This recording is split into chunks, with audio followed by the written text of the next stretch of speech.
SB online একাডেমিতে সকলকে স্বাগতম। আমি সুমন আছি তোমাদের সাথে। ছোট্ট বন্ধুরা, আজকে আমরা পঞ্চম শ্রেণীর ৮২ পৃষ্ঠার মধ্যে যে অঙ্কগুলো রয়েছে এগুলোকে সবচেয়ে সহজ নিয়মে কিভাবে করে সমাধান করা যায় এই বিষয়টি শিখব। চলো তাহলে শুরু করা যাক। বন্ধুরা, আমরা যদি ৮২ পৃষ্ঠার একদম উপরে লক্ষ্য করি, এখানে ৭.৭ বলা হয়েছে দশমিক সংখ্যা দিয়ে ভাগ। দেখো, একটু নিচে লক্ষ্য করলে আমরা কিন্তু এখানে একটি প্রশ্ন দেখতে পাচ্ছি। এখানে বলা হয়েছে ডান পাশের চিত্র অনুযায়ী ক এবং খ দুইটি লোহার দণ্ডের প্রত্যেকটির ওজন ১২ কেজি, কিন্তু তাদের দৈর্ঘ্য ভিন্ন। প্রত্যেক লোহার দণ্ডের প্রতি মিটারের ওজন নির্ণয় করি। আচ্ছা, আমরা যদি প্রশ্নটিকে আবারও একটু বোঝার চেষ্টা করি, এখানে বলা হয়েছে ডান পাশের চিত্র অনুযায়ী ক এবং খ দুইটি লোহার দণ্ডের প্রত্যেকটির ওজন ১২ কেজি। অর্থাৎ এই ডান পাশে আমরা লক্ষ্য করলে কিন্তু দেখো দুইটি চিত্র দেখতে পাচ্ছি। এটি হচ্ছে ক চিত্র এবং এটি হচ্ছে খ চিত্র, তাই না? এবং এই দুটি চিত্রে আমরা কিন্তু দুটি লোহার দণ্ড দেখতে পাচ্ছি এবং বলা হয়েছে যে এই লোহার দণ্ডের ওজন হচ্ছে ১২ কেজি এবং এই যে লোহার দণ্ডটি আমরা দেখতে পাচ্ছি এটির ওজনও ১২ কেজি। দুটির ওজন কিন্তু ১২ কেজি করে। এবারে বলা হয়েছে কিন্তু তাদের দৈর্ঘ্য ভিন্ন। আচ্ছা, এবার বলা হয়েছে কি তাদের দৈর্ঘ্য ভিন্ন। দৈর্ঘ্য মানে আমরা কি বুঝি? দৈর্ঘ্য মানে হচ্ছে এটি লম্বায় কতটুকু, তাই না? এটিকেই কিন্তু বলা হয় দৈর্ঘ্য। তাহলে লম্বায় কিন্তু এটি ছোট বড়, মানে এদের কিন্তু দৈর্ঘ্য ভিন্ন। যেমন দেখো, আমরা এটি যদি একটু স্বাভাবিকভাবে দেখি তাহলে আমরা দেখতে পাচ্ছি এই লোহার দণ্ডটি একটু লম্বা কিন্তু মনে হচ্ছে, তাই না? এবং এইটিকে যদি আমরা লক্ষ্য করি এটি কিন্তু লম্বার দিক থেকে একটু ছোট, ওর চাইতে কিন্তু একটু ছোট, তাই না? তার মানে আমরা বুঝতে পারি কি যে তাদের ভিতরে কিন্তু দৈর্ঘ্যের পার্থক্য রয়েছে, অর্থাৎ দুটির দৈর্ঘ্য কিন্তু আলাদা, মানে ভিন্ন।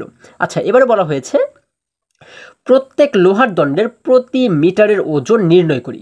আচ্ছা, আমাদের বলা হয়েছে এই যে লোহার দণ্ড দুটি আমরা দেখতে পাচ্ছি এর প্রত্যেকটির প্রতি মিটার অর্থাৎ এক এক মিটারের ওজন আমাদের নির্ণয় করতে বলা হয়েছে। অর্থাৎ এক এক মিটারের ওজন কতটুকু সেটি কিন্তু আমাদের বের করতে বলা হয়েছে। আচ্ছা, তাহলে এটি লম্বায় কতটুকু আমরা যদি উপরে লক্ষ্য করি, দেখো এখানে বলা হয়েছে ৩ মিটার। তার মানে এটি লম্বায় হচ্ছে ৩ মিটার এবং এই যে লোহার দণ্ডটি এটি লম্বায় হচ্ছে ২.৪ মিটার। এখন এই যে ৩ মিটার আমরা পাচ্ছি, এই ৩ মিটারের প্রতি মিটার মানে কি এক এক মিটারের ওজন কতটুকু সেটি কিন্তু আমাদের নির্ণয় করতে বলা হয়েছে। আবার এটি যে লম্বায় ২.৪ মিটার, এখান থেকেও এক এক মিটারের ওজন কতটুকু সেটি কিন্তু আমাদেরকে বের করতে বলা হয়েছে। আচ্ছা, তাহলে কিন্তু এটিকে আমাদের বের করার জন্য ২ বার আমাদের কিন্তু এই অঙ্কটিকে করতে হবে, তাই না? অর্থাৎ ২ বার কিন্তু ভাগ করে আমাদের এটির সমাধান বের করতে হবে। প্রথমে আমরা এই যে ক লোহার দণ্ডটি আমরা দেখতে পাচ্ছি এটির ১ মিটারের ওজন কতটুকু এটি আমরা কিভাবে করে বের করতে পারি? যেহেতু এটি মোট হচ্ছে ১২ কেজি এবং লম্বায় হচ্ছে ৩ মিটার, তাই না? আচ্ছা, ৩ মিটারের ওজন আমরা বুঝতে পারি কি ১২ কেজি। তাহলে ১ মিটারের ওজন কি কম হবে না বেশি হবে? অবশ্যই কম হবে। এবং কত কম হবে? যেহেতু ৩ মিটার, তার মানে কি ৩ ভাগের ১ ভাগ হবে, তাই না? আচ্ছা, তার মানে আমরা কি করব? এই ১২ কেজিকে কিন্তু এবারে ভাগ করব ৩ দ্বারা। আচ্ছা, আমরা যদি ১২কে ৩ দ্বারা ভাগ করি তাহলে কত হয়? আমরা দেখো এই বিষয়টি একটু নিচে যদি আমরা লক্ষ্য করি, এখানে কিন্তু আমাদের এই বিষয়টিকে বুঝিয়ে দেখানো হয়েছে। দেখো এখানে ১ নম্বরে আমরা দেখতে পাচ্ছি বলা হয়েছে লোহার দণ্ড ক এর প্রতি মিটারের ওজন। অর্থাৎ এই যে ক লোহার দণ্ডটি আমরা দেখতে পাচ্ছি এটির প্রতি মিটারের ওজন আমরা কিভাবে করে প্রতি মিটারের ওজন বের করতে পারি? এখানে পুরোটির ওজন হচ্ছে ১২ কেজি, তাই না? আচ্ছা, এই ১২ কেজিকে আমরা এবারে কী করব? ৩ দ্বারা ভাগ করব, তাই না? যেহেতু পুরোটি ৩ মিটার লম্বা। এখন এই ১২কে যদি ৩ দ্বারা ভাগ করি, এখানে দেখো আমরা দেখতে পাচ্ছি ১২ ভাগ ৩। ১২কে যখন আমরা ৩ দ্বারা ভাগ করলাম তখন কত হয়? আমরা যদি ৩-এর ঘরে নামতে পারি, দেখো ৩ একে ৩, ৩ দুগুণে ৬, ৩ ৩-এ ৯, ৪ আবারও, তাই না? অর্থাৎ ১২কে যদি আমরা ৩ দ্বারা ভাগ করি আমাদের ভাগফল হয় ৪। তাহলে এই ৪ দ্বারা আমরা কি বুঝতে পারি? আমরা এই ৪ দ্বারা কিন্তু বুঝতে পারি এক এক মিটারের ওজন হচ্ছে ৪ কেজি করে। এই যে ১২ কেজি লোহার দণ্ড আমরা দেখেছি এর এক এক মিটারের ওজন হচ্ছে ৪ কেজি করে। দেখো আমরা কিন্তু এই যে নিচে দেখতে পাচ্ছি প্রতি মিটারের ওজন, অর্থাৎ এক এক মিটারের ওজন আমরা পাচ্ছি ৪ কেজি। তাহলে আমরা কিন্তু উত্তর খুব সহজেই এটিকে বের করে ফেললাম। আমরা নিচে কি লিখলাম? আমরা একটু সুতরাং চিহ্ন দিয়ে আমরা লিখলাম নির্ণেয় ওজন ৪ কেজি। এবার যদি আমরা খ নাম্বার যে চিত্রটি আমরা দেখতে পাচ্ছি, দেখো এটির ১ মিটারের ওজন কতটুকু এটিকে আমরা কিভাবে করে বের করতে পারি? ঠিক একই রকমভাবে, যেহেতু এই লোহার ওজন হচ্ছে ১২ কেজি, এই ১২কে আমরা ভাগ করবো এবার কত দ্বারা? এটি যেহেতু লম্বায় ২.৪ মিটার, যার কারণে ২.৪ দ্বারা এবারে কিন্তু এই ১২কে আমরা ভাগ করবো, তাই না? আচ্ছা, দেখো এই বিষয়টিও কিন্তু আমরা একটু নিচে লক্ষ্য করলে এখানে দেখতে পাচ্ছি, এই দেখো 2 নম্বরে বলা হয়েছে লোহার দণ্ড খ এর প্রতি মিটারের ওজন। যেহেতু সম্পূর্ণ লোহার দণ্ডটির ওজন হচ্ছে 12 কেজি, যার কারণে 12কে আমরা ভাগ করব কত দ্বারা? 12কে ভাগ করব কিন্তু এবারে 2.4 দ্বারা, কারণ এটি লম্বাই হচ্ছে 2.4 মিটার, তাই না? আচ্ছা, এখন একটু নিচে লক্ষ্য করলে আমরা কিন্তু এখানে দেখো একটি বক্স দেখতে পাচ্ছি এবং এর ভিতরে বলা হয়েছে গাণিতিক বাক্য, অর্থাৎ এই অঙ্কটিকে আমরা গাণিতিক বাক্যের মাধ্যমে কিভাবে সমাধান করতে পারি সেটি কিন্তু এখানে আমাদের লিখতে বলা হয়েছে। তাহলে আমরা কিভাবে এটিকে লিখতে পারি? যেহেতু লোহার দণ্ডটি 12 কেজি মোট, যার কারণে আমরা কিন্তু শুরুতে লিখবো হচ্ছে 12, এবং এই 12কে আমরা ভাগ করব কত দ্বারা? আমরা একটি ভাগ চিহ্ন দিয়ে, যেহেতু এটি লম্বায় 2.4 মিটার, যার কারণে আমরা একটি ভাগ চিহ্ন দিয়ে লিখবো 2.4। এরপর একটি সমান সমান চিহ্ন দিয়ে এই পাশে ডান পাশে কিন্তু আমরা ভাগফল যা পাবো সেটিকে কিন্তু এখানে আমরা লিখে দেবো, অর্থাৎ উত্তর যা পাবো সেটিকে কিন্তু এখানে লিখে দেবো। তাহলেই কিন্তু গাণিতিক বাক্য আমাদের তৈরি করা হয়ে যাবে। আচ্ছা, এখন এই 12কে যদি আমরা 2.4 দ্বারা ভাগ করি, আমরা যদি এইখানে একটু পাশে ভাগ করার চেষ্টা করি, দেখো আমরা শুরুতে লিখবো হচ্ছে 2.4, এবং আমরা মাঝে রাখবো কাকে? মাঝে কিন্তু রাখবো হচ্ছে 12কে, তাই না? যেহেতু 12কে আমাদের ভাগ করতে হবে। আচ্ছা, এখন দেখো আমরা এই যে ভাজকের ঘরটি দেখতে পাচ্ছি, এখানে বলা হয়েছে 2.4, কিন্তু আমরা জানি যে ভাজকের ঘরে কখনোই কিন্তু এই দশমিকটাকে এইভাবে করে রেখে ভাগ করা যায় না, তাই না? এই ভাজকের ঘরে যে দশমিকটা থাকে এটিকে একদম শেষে, অর্থাৎ একদম ডান পাশে কিন্তু নিয়ে আসতে হয়। যখন এটি একদম ডান পাশে চলে আসবে তখন কিন্তু এখানে একটি পূর্ণ সংখ্যা আমরা পেয়ে যাব, ঠিক আছে? তখন এই দশমিকটা কিন্তু আর থাকবে না। আচ্ছা দেখো, আমরা জানি এই দশমিকটা যদি একদম ডান পাশে আমরা নিয়ে আসি, তাহলে ও যে কয়টি সংখ্যাকে টপকে ডান পাশে চলে যাবে, এই পাশে যে দশমিক রয়েছে সেই দশমিকটাও কিন্তু সেই কয়টি সংখ্যাকে টপকে ডান পাশে চলে যাবে। যেমন দেখো, এখানে আমরা দেখতে পাচ্ছি এই দশমিকটাকে যদি আমরা এই ডান পাশে নিয়ে আসতে চাই, তাহলে কয়টি সংখ্যাকে টপকে ডান পাশে আসবে?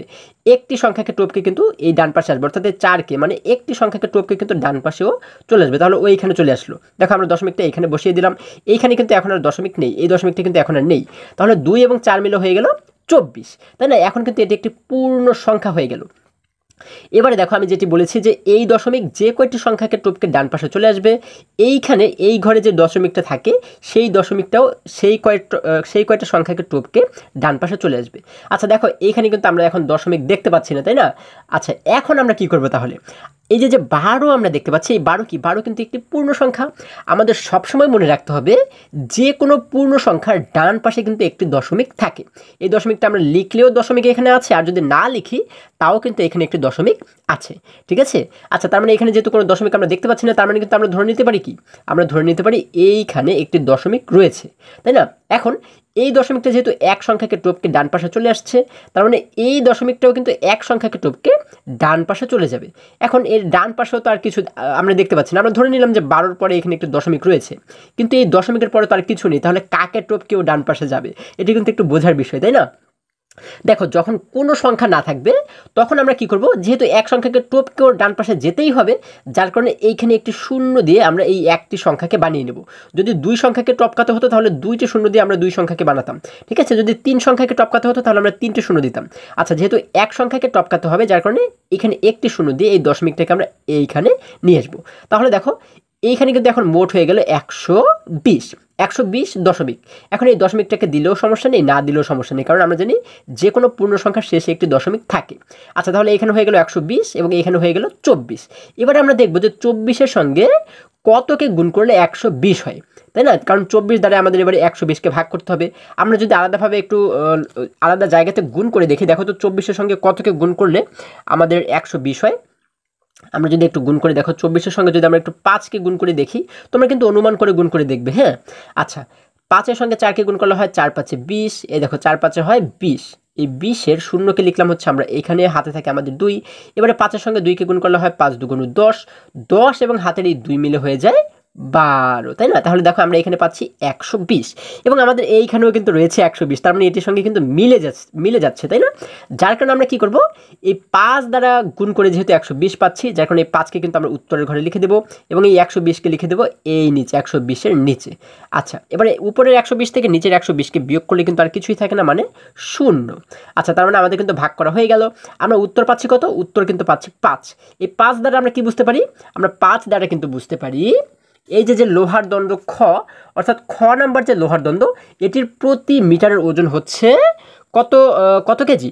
প্রতি মিটারের ওজন কিন্তু 5 কেজি। তার মানে আমরা এইখানে সমানের পরে আমরা এইখানে কিন্তু লিখে দেবো 5, অর্থাৎ এখন কিন্তু আমাদের এই গাণিতিক বাক্যটাও সম্পূর্ণভাবে আমাদের কিন্তু তৈরি করা হয়ে গেল এবং আমরা কিন্তু উত্তরও পেয়েছি 5 কেজি। 5 দ্বারা আমরা বুঝতে পারি যে 1 মিটারের ওজন হচ্ছে 5 কেজি। ঠিক আছে, এটি হচ্ছে আমাদের উত্তর। আশা করি আজকের প্রত্যেকটি অঙ্ক তোমরা খুবই সহজে এবং খুবই মজায় বুঝতে পেরেছো। বন্ধুরা, আজকে আমাদের এই পর্যন্তই। আবারও দেখা হবে পরবর্তী ভিডিওতে। আর হ্যাঁ, তোমরা যদি আমার চ্যানেলে নতুন হয়ে থাকো তাহলে এখনই চ্যানেলটি সাবস্ক্রাইব করে পাশে থাকো, যেন আমার যে কোনো ভিডিও আপলোড করার সাথে সাথে খুব সহজেই তোমরা সেটি পেতে পারো। সকলে ভালো থাকো, সুস্থ সবল থাকো, এই কামনা করে শেষ করছি। ধন্যবাদ সকলকে।